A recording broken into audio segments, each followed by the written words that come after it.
from WBNS 10 TV Columbus. This is the Night Beat edition of Eyewitness News. Good evening, everyone. Lou is on assignment in Dallas. I'm Dave Kaler, and here's what's happening tonight at 11 o'clock. There's been a building boom in downtown Columbus over the past few years, and really our skyline is changing and filling in, but with a few exceptions, there aren't too many more projects planned. And Mike Horwitz reports tonight that leaves the big question. Where do all of the workers go? Just putting up the Huntington employs hundreds, but the outside is done, the inside is being finished, and then where do all the workers go? Basically, sadly to say, on unemployment. You know, the question is, you know, for how long? Farrington speaks for labor unions, and there can never be enough labor for unions. But it is fair to say that construction workers have been having their hard times. Many have left the recession of the Midwest for the promise of jobs in the booming Sun Belt. Nevertheless, some of the men at the Huntington project are optimistic. There'll be a lot of work coming up. I'm not sure. I really don't know. When I leave here, I'll go to another job. I don't know where, though. I'll always be billing. Always. Billing ever since the beginning of time. What workers can look forward to is another state office building, the new cancer clinic, and expansion at Honda. There are other big projects, but they're also big ifs. Capitol South and I-670 among the most prominent of the on-again, off-agains. Still, there are always plans lurking in the minds of developers, and that alone is enough to keep men like these hammering away. Mike Horwitz, Eyewitness News. Now, big projects aren't the only form of construction, and workers aren't the only ones to hurt or benefit from them. There's also housing, and of course, and new housing is beginning to level off a bit. And there is a whole group of building subcontractors who feel those fluctuations. Well, tonight, Ohio members of the American Subcontractors Association gathered in Columbus to hear their national president tell them that times are basically good. Nationally, building construction is doing very well, and the latest Dodge reports reflect that. There are pockets, though, just as there are in poverty and everything else, where construction is not doing well. But on the whole, construction is excellent. Incidentally, Congress is looking at shelling out more money to rebuild the roads and water systems in the U.S., and that's the area where Greaves says the construction industry will be pushing Washington the most. Some other construction workers are hard at it tonight, repairing a cornice on a North High Street building. This one, to be exact. This is 149 North High in Columbus, was one of several sites that particularly concerned city building inspectors since the Nitschke building cornice collapsed back in June. Now, the city ordered the building repaired more than a month ago. The owners missed the city's deadline and were sent a warning of possible legal action. But the contractor says it's taken until today to make the arrangements necessary to do the work you see going on here. Well, problems on downtown buildings aren't the only concern tonight, so are bridges. But the Franklin County engineer thinks that he has a way to handle some of the bridge problems and make us all aware of their safety. Inspection stickers like you see here will be placed on the county bridges. That way we know it's been inspected, and even moreover, we know who's responsible for it. That has been a problem. Even some mayors and trustees don't know who's responsible for bridges in their jurisdictions. Well, now they will. Tomorrow will be a major obstacle for the future of the proposed Morris-Bethel Road connector. People who want the link have had petitions going around all summer long, and you've seen the stories about that.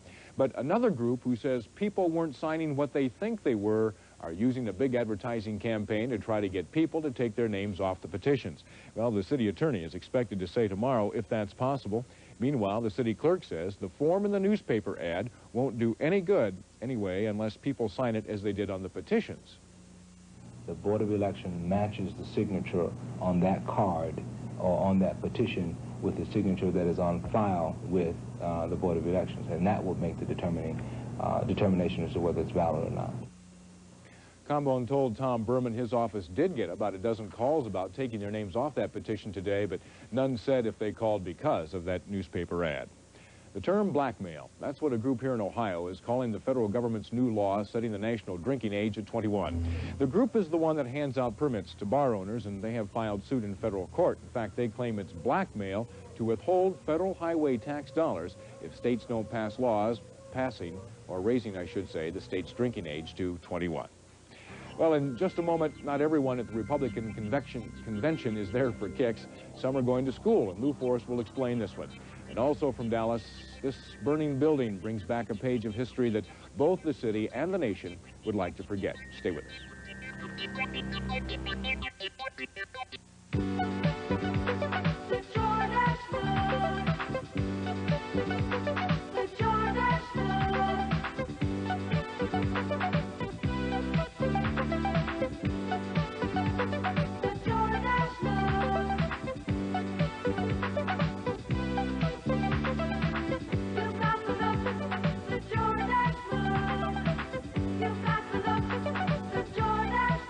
Distressed Denim by Jordache. Welcome to Rack. Relax and just say Philly beef and cheese, please. Philly beef and cheese, please. Philly beef and cheese, please. Philly beef and cheese, please. Philly beef and cheese, please. Philly beef and cheese, please. Wow. Roast beef, Swiss cheese, sauteed mushrooms, green peppers, and onions on our new natural grain roll with a make-your-own side salad, only $2.99. Just say Philly beef and cheese, please. Philly beef and cheese, please. Philly beef and cheese. Now at a great price at Rack.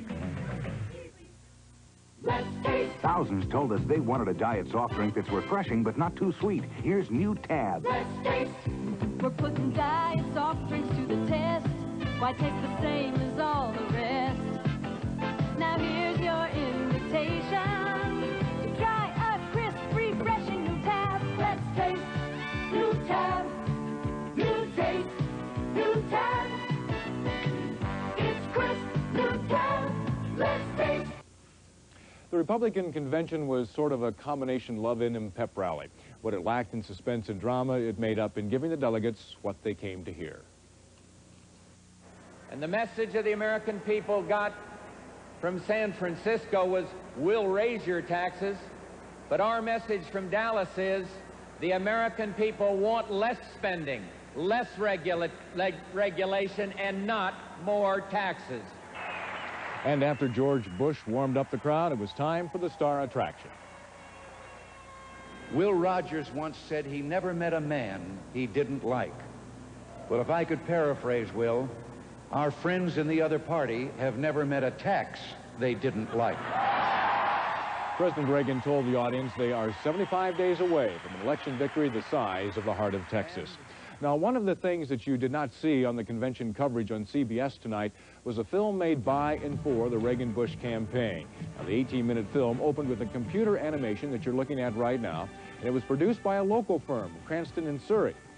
CBS declined to air that film, calling it an 18-minute campaign commercial, and that was Columbus's contribution to tonight's convention. There is profit, of course, to be made at a convention, and certainly political mileage to be gained.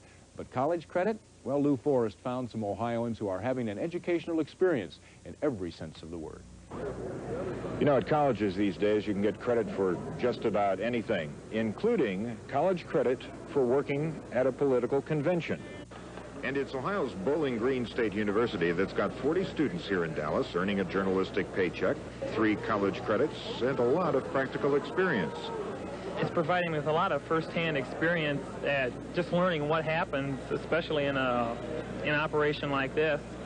And just to see the convention, to see all the other media operating, doing all their stuff that they do, it's just, you know, you never know what goes on until you actually get to see it. Kleinpeter and several other Bowling Green students work for the Associated Press Wire Service Photo Services Lab at the Dallas Convention Center, doing everything from getting coffee to sending pictures around the world. Therese Schlachter helps cover the convention for WTOL-TV in Toledo. Now, she has done interviews, she has been on the floor of the convention, and ferried interview subjects to the satellite feed station. This program is the brainchild of 2 Bowling Green professors who work year-round lining up the jobs for the students. Hal Buell of the Associated Press says that the students prove to be good workers and help supplement his staff. He'll keep hiring them. And the students, well, sometimes it really helps their careers. This experience has really made a career in television seem more attractive. I'd really like to pursue it and go on. It makes me think twice about certain areas of it. I don't know if I would necessarily want to get into photojournalism. Lou Forrest, Eyewitness News at the Republican Convention in Dallas. Also out of Dallas tonight, arson. That's the word this evening from Dallas fire officials after a smoky blaze at the Texas School Book Depository building today. And of course, that's the building from which it is believed that Lee Harvey Oswald fired the shots that killed President John F. Kennedy. Today's fire caused an estimated $250,000 in damage, but no one was injured. Jesse Jackson will be making a convention appearance right here in Columbus next month. The former Democratic presidential candidate will be the keynote speaker at the Ohio Civil Service Employees Association biennial meeting. Now, Columbus City Council President Jerry Hammond says that Jackson will use that trip to launch the Ohio organization of his National Rainbow Coalition. Well, Ohio can count on seeing Democratic candidates Walter Mondale and Geraldine Ferraro several times this fall. The national campaign staff, of course, is counting Ohio as a very critical state to win in the election and plans to make a major effort right here in this state. Well, part of that effort will mean bringing the candidates here as much as possible, according to the newly named state chairman, Don Schweitzer. And Schweitzer says it'll also mean working closely with Democratic leaders already elected here. In fact, I've spent much of the last couple of days visiting with a lot of the statewide elected officials, seeking their advice. We intend to listen to them very closely. We intend to guide the activities of the candidates by what they advise us when we bring them into the state. Schweitzer told Tom Berman the Mondale campaign made mistakes in the Ohio primary, but it won't repeat in the general election here this fall. Democratic vice presidential candidate Geraldine Ferraro must not be taking too much advice from her realtor husband, John Zaccaro. As a member of Congress, Ferraro consistently voted against legislative positions taken by the National Association of Realtors, a powerful lobbying group that lists husband Zaccaro among its more than 600,000 members. And it was John Zaccaro's turn in front of the cameras today. He told a judge in New York City that he did nothing wrong by borrowing money from his business from the estate of an elderly woman. Zaccaro was the administrator of an estate when he borrowed $100,000. The money was repaid at 12.5% interest. Well, government borrowing went up another $16 billion in July, and that increase in the national deficit comes on the heels of a $2 billion increase in June. Now, for the first 10 months of 1984 fiscal year, the government has run up a deficit of $158.6 billion. Still ahead on the Night Beat, Janet Watkins will give us a glance at the weekend weather. If you're planning a trip, you won't want to miss that. And the beauties were out, all going after Miss Columbus, Ohio. Who will reign on Columbus Day? You'll get a glimpse in just a moment. We'll be right back. If you want to do work like an expert, it helps to have the mind of a craftsman. Sears Craftsman electronic power tools are so advanced, they practically think for themselves. Their microprocessor memories and electronic sensors give you more precision, more control, and the same quality that's made Craftsman bench power and hand tools America's best sellers. There's more for your life at Sears. High-performance photography lets you capture the nightlife. The Minolta X700. From computer program where you set nothing, even in flash, to creative manual where you control everything. Stops the action in any light at 3.5 frames a second. The Minolta X700. The only camera ever voted Camera of the Year on 2 continents. Only from the mind of Minolta. Come to the good taste of Chi-Chi's. Incredible. Come to the good times of Chi-Chi's. Incredible. Now Chi-Chi's serves up seafood for Mexican food lovers. Seafood salads, seafood nachos, our special seafood Cancun, and seafood chimneys. Try seafood a delicious new way, Chi-Chi's way. Come to America's incredible Mexican restaurant. For seafood, Chi-Chi's way. Chi-Chi's. Miss Columbus, Ohio. We have a new one tonight. Heather Dugan of Bluffview Drive in Worthington was selected from the 10 finalists at Lazarus Downtown Event Center. Now, Heather received a $1,000 award and will serve as the official hostess during the activities of the Columbus Day weekend celebration. Incidentally, Heather is a spring graduate of Indiana University. I don't know how she got over there, but anyway, and is an intern at the Government Telecommunications Center. She'll probably end up in broadcasting someday, Janet, right? What a smile. What a smile. Yeah. And you have a smile on your face tonight, mainly because it's really a nice night out there and we have some nice days ahead. I have a very nice job tonight, Dave. Good. A beautiful day ahead tomorrow, a nice night tonight. Cool out, though. We won't break any records, but it's going to be unusually cool tonight. Maybe an extra blanket on the bed would be in order this evening. Take a look and see what kind of a day we had in central Ohio. The temperature was below normal for this time of year. We had a high of 76 degrees. It didn't feel too bad. We had some pretty high humidity for a time. The humidity is up there right now, but That will temper throughout this evening and be fairly low tomorrow. That record low of 46 was set in 1952. The record high of 95 set in 1959. And last year we had a high of 86 degrees on this day. Well, as far as our satellite map goes, no problems across Ohio, but still a lot of clouds producing some showers right along the Atlantic coast. Some flooding problems tonight out in sections of Arizona and New Mexico. They've had some pretty heavy rain out there for the past couple days, and those clouds promise to bring some more showers and thunderstorms there tonight. But for the past 6 hours, the honor of having the heaviest rainfall has to go to Columbia, South Carolina. More than 2 inches of rain there, and the same situation there is out west, where these clouds will probably produce some additional showers and thunderstorms before this night is over. A beautiful satellite picture to show you of Ohio. Not a cloud in the sky in the central part of the state and the southern part of the state. A few thin, low-lying clouds across the northern section of Ohio, but we do not expect anything in the way of moisture here tonight. We have a big system of high pressure that's building over Wisconsin. That will pull down quite a bit of cool air from the north. Now, normally we expect to have a low of 61 degrees on this day. Tonight, we're going to go all the way down to 52, so it will feel kind of chilly out there this evening. As far as precipitation goes, you can see that there are some showers and thunderstorms still in progress out west, where they sure don't need any more rainfall. A few showers continuing down here across Florida and right up to the middle Atlantic seaboard. A few showers occurring in the northeast, and all of them moving to the east-northeast at about 15 to 20 miles an hour tonight. Of course, those are being touched off by the frontal system that moved through our area yesterday and brought us a lot of scattered showers and thunderstorms and some real heavy rain to Benton County. High pressure, though, is taking over. A cool night tonight. As that moves south and east over the next couple days, it will have the opposite effect as the clockwise flow of air around us brings up some warmer air from the Gulf Coast. So we can expect slightly warmer temperatures as we get on into the weekend, Saturday and Sunday. Temperatures across most of the east tonight are kind of like fall, actually. It's 58 in Chicago. 73 degrees in Memphis, 80 degrees down there in Miami, where they had the coldest morning on record of 65 degrees for this day. Things down in Dallas, a warm night down there, 88 degrees, and 89 degrees now in Phoenix, 91 degrees, a warm night out in Vegas. A beautiful day in Ohio tomorrow. What a way to wind up the work week. Lots of sunshine. Almost a picture-perfect day, actually, with low humidity, cool temperatures.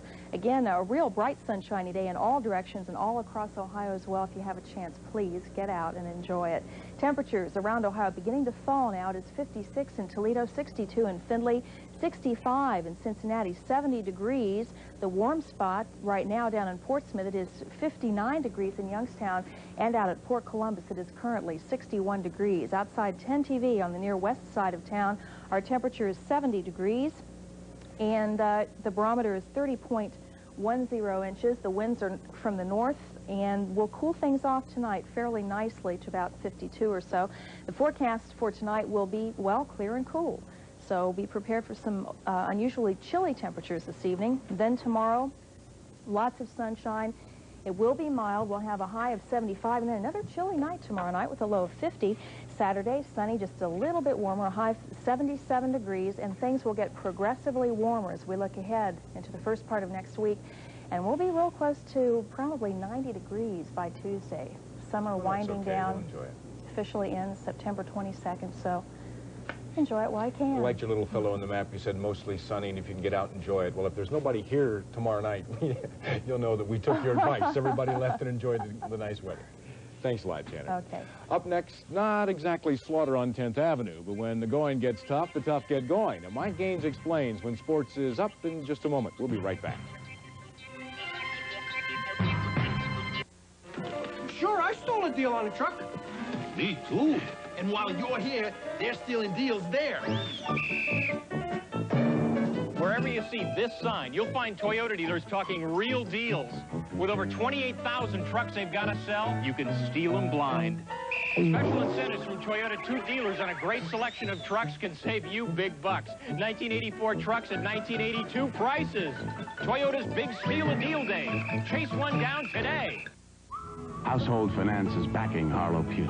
You get out there and you look and you can't see nothing but the contour of the ground. And it's the solitude, just something about it. If you're working for a better life like Harlow Puce, you're the person we want to back at Household Finance with personal loans up to $5,000 or more. We're here today giving folks a chance, backing you all the way.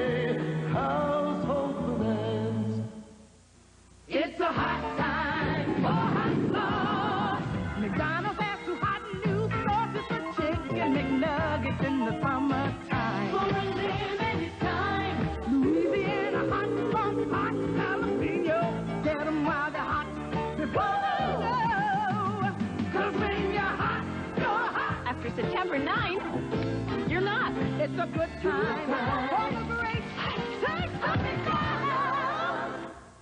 These are the last days for total savings on all furniture and carpeting during Glick's total sale. Find top quality, top styles, top selections, all at bottom dollar. Glick's guarantees it in writing. And this applies to every item in every Glick's Furniture Showcase store.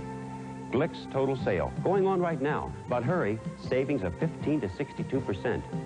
No wonder Glick's is #1. Glick's total sale, with the best prices on furniture and carpet you'll find. Guaranteed. I hate to be the one to bring the bad news, since really I'm a traditional kind of a guy, but Easter eggs may be dangerous to your health. That's what they're saying tonight. A research team from the University of California says boiling and dyeing Easter eggs destroys their natural defenses against spoilage and turns them into bacterial time bombs. That study was begun after 300 California children became ill after a 1983 Easter egg hunt on the West Coast. Gary Radnich has the night off. Mike Gaines with tonight's sports. Starting off with the Clippers out at Cooper Stadium. They had to play it twice tonight because of the rain last night, and the Clippers had to settle for a split decision with Tidewater out at Cooper. They took game one of the doubleheader 2-1 behind Clay Christensen, but things went south in game two. Kevin Mitchell took Jose Rijo over the wall in the 6th inning. This one was majestic. Took about a year and a half to come down. A Reggie Jackson shot, if I ever saw one. That made it 2-0 Tides. Later in the 6th, Ross James doubled with 2 runners on. Both runners scored, and that was all the offense that Tides starter Jeff Bittiger needed tonight. A 5-hitter in game two, and the Tides got the split 5-0. 3 games on a very light Major League schedule today. The Indians' win streak ended at 8 thanks to Doyle Alexander's 4-hitter. The Twinkies lost in Milwaukee, and on the National League side, the Astros lead the Cards late. It looks like Pete Rose may already be starting to hire and fire down in Cincinnati. Stan Williams was canned today as the Reds pitching coach and replaced by Jim Cott, who just retired as an active player a couple of months ago. It's tough to tell if new manager Rose called that particular shot, but it wouldn't surprise me. The drug phantom has cropped up again on the Cincinnati Bengals. Fullback Stanley Wilson has checked himself into a chemical dependency program for the 2nd time in 8 months. This program is in Cincinnati. He went through one like it up in Minnesota last winter. Paul Brown says no disciplinary action is likely to be taken because Wilson sought help on his own, but his career is on hold right now. By the way, the Bengals tonight traded tackle Gary Burley to Atlanta for a draft choice. You could see jaws drop all over the football field at Capital University this morning when head coach, whoops, that's the wrong tape, folks. That's the Ohio State Buckeyes in full dress pads for the first time. Let's talk about Capital University.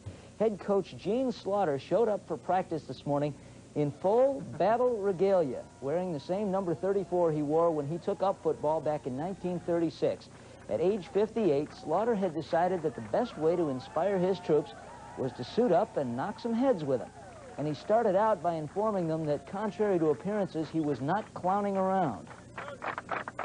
The only way I know how to play this football game is to be tough about it.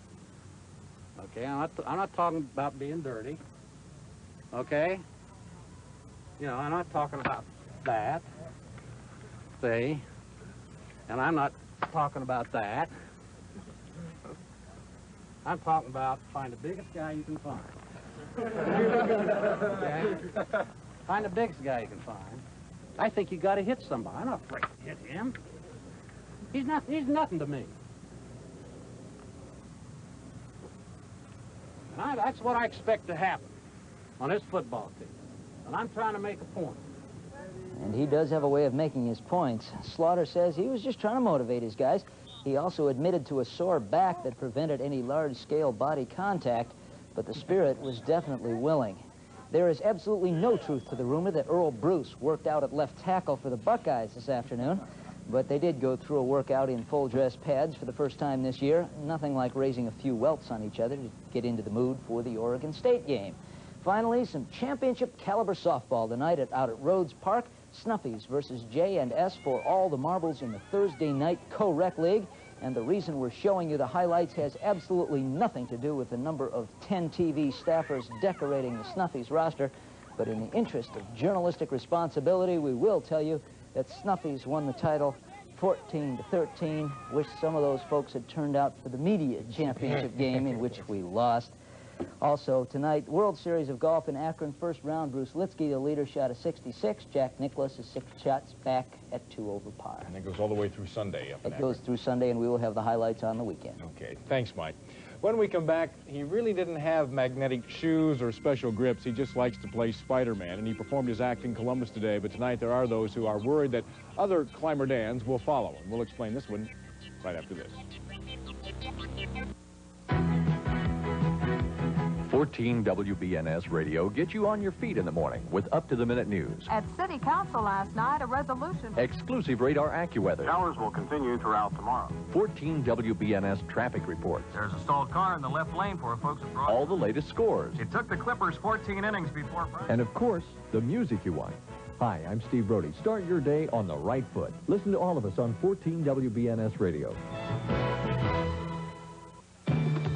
Join the jet set with your VIP pass to television's most glittering hour of excitement. Smokey Robinson has made millions singing, but Omar Sharif gambled his fortune away. We'll hear the secret agony Ricardo Montalban hides from fans and tour Bob Hope's hideaway home. Then visit the sparkling Bahamas, where all the stars come out to play. The thrills continue with Lifestyles of the Rich and Famous, where fortune is the final frontier. Saturday at 7. Well, the spider is now part of Columbus history. Dan Goodwin, the human spider who's climbed some of the tallest buildings in the country illegally, climbed the new Pickett Hotel here today with management's blessing. He made it up from about a floor a minute as part of one of the most unusual topping-off celebration ideas ever seen. And he did it without any climbing equipment. Of course, the police knew about it, and they were ready to help with any kind of safety problems, but officials aren't worried about potential copycat climbing attempts. It takes some expertise to do that kind of thing. There is no structures in Columbus that are large enough to attract any national publicity, I don't believe anyway. So I would doubt that we would have copycats. Blanket. Markham told Tom Berman, though, if anyone did try to climb a building without permission, they'd face potential criminal trespassing and or criminal damage charges. Would you try it? Oh, only with the proper shoes. Only with the proper shoes? Didn't they tell the guy where the stairs were? I don't think so. I went out after that and got on my stepladder, got 3 feet in the air and died. That's tonight's report. As always, we thank you for having us in for news. We hope you had a great day today, and enjoy tomorrow. It's going to be a great one. We'll see you right back here tomorrow night. Good night. From Central Ohio's news leader, this has been Eyewitness News. If you have a news tip Central Ohio should know about, dial the Eyewitness hotline, 1-800-227-WBNS, your direct connection to the people you can count on.